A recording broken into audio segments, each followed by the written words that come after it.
নবীজি বললেন, আলী রে, তুমি কি আমার মেয়েকে বিবাহ করতে চাও?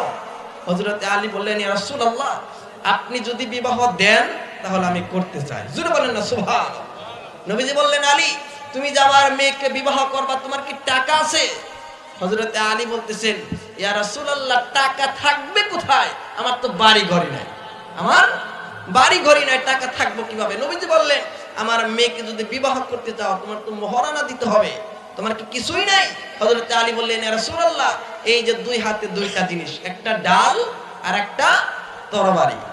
নবীজি বললেন, আলী রে, আসাদুল্লাহিল গালিব, নবীজি বললেন, আলী রে, তুমি যে আমার মেয়েকে বিবাহ করবা, তোমার হাতের মধ্যে দুইটা জিনিস দেখিয়ে দিচ্ছ, একটা ডাল আর একটা হলো তরবারি।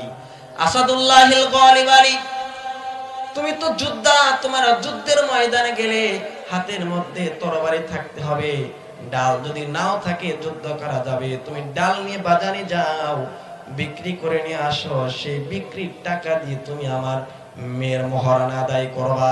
সুবহানাল্লাহ।